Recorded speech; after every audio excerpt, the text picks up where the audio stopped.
Best aspirational speaker. So what do we mean by best aspirational speaker, and who won this? This is a movable feast aspirational. It's over £1,000, but generally speaking, under £3,000. It's a serious sum of money. Please do not confuse what I'm saying here, but it is a sum of money where you can think about making a purchase of this nature.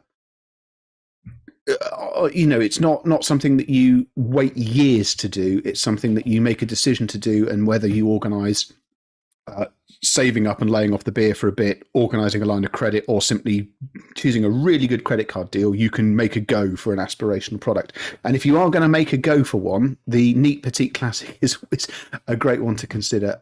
These turned up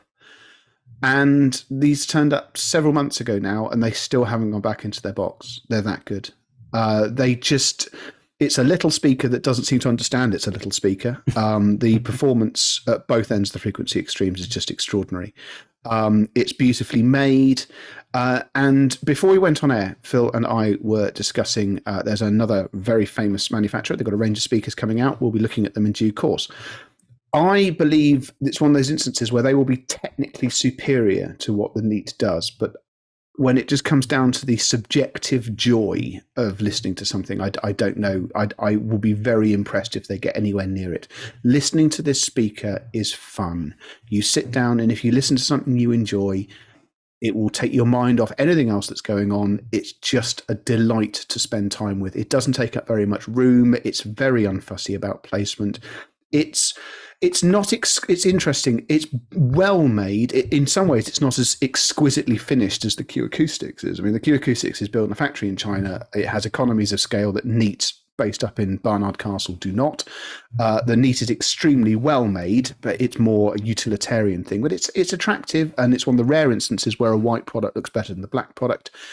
But honestly, if you look at the review that I did for this, and then look at the comments, at least I think 2 people have now bought them. And it's always very, very reassuring when they start making exactly the same noises that you do. This is a genuinely superlative product. And again, it wasn't hard to make a decision to award the badge to this one, because it's brilliant.